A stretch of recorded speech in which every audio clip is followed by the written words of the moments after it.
and welcome to the Toffee Blues, your source for all things Everton. And this is the starting 11 video for Sunday's match against Liverpool that we're all very much looking forward to, I'm sure.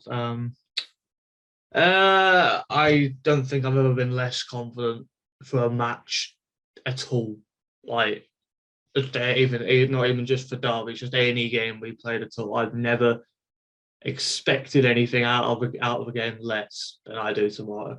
And in a way, I kind of like that, because I think usually the week leading up to a derby is horrible, and you're a bang of nerves, and like you want to beat them so much that like you just can't think about anything else. And yet this week, I don't know, I haven't really been like that, because I genuinely just don't expect anything. I think we'll get thrashed. And I think the nerves will start to kick in once the game's just about to get started. It usually always does, like, because I've been like this before, because we're usually pretty crap and they're usually pretty good anyway. But like the divide has never been further than it is right now. You watch them play on Tuesday against United and just absolutely obliterate them, and you think we're gonna just, what on earth are we gonna do here? So I'm intrigued to see what Lampard goes in with and what our plan is. And I don't even know if it's going to be a case of us getting anything right or not. I genuinely think it will just be damage control. And obviously, we're still kind of lacking a lot of options. You confirmed in midweek Van der Beek and Gomez are both going to be unavailable. Obviously, we haven't got Townsend, and there's probably other players as well that we're missing as well, that off the top of my head, I can't remember. But I think the team will probably go with, I think it'll stick with the same back line. So I think Pickford, then Coleman, Godfrey, Mina, and Mikalenko.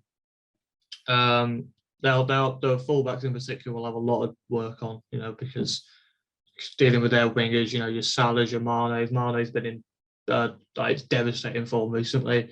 Luis Diaz, of course, I wouldn't be surprised if he starts and gets a goal after, we were heavily linked to him and almost had a deal agreed pretty much with Porto in the summer to sign him. And obviously he's now ended up there. So that's probably written in the stars. So yeah, I'd go with that back line. And then in midfield, I think that's one of the few changes I'd make from the team that played Leicester on Wednesday. Allen and Doucouré.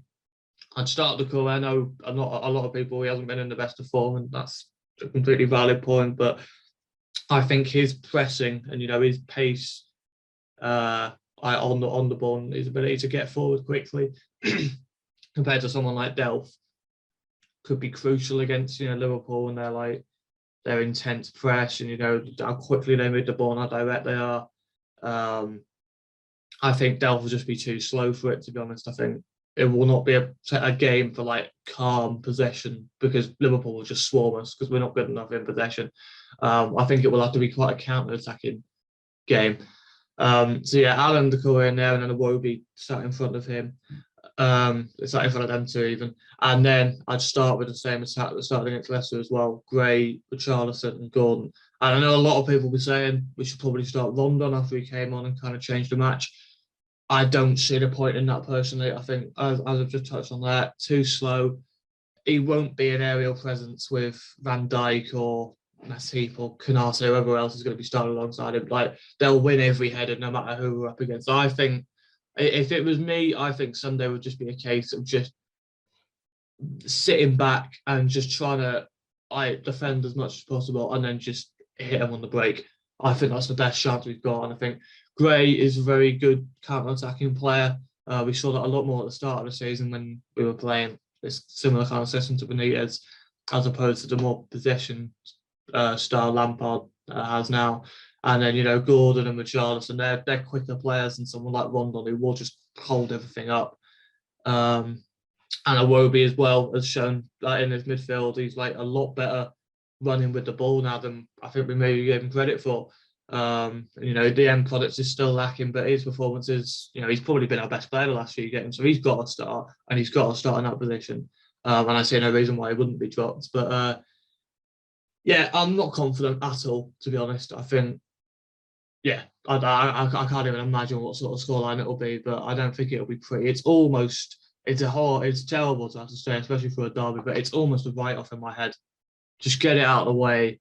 Try not to let confidence have dropped too much, because we're not expected to get anything there.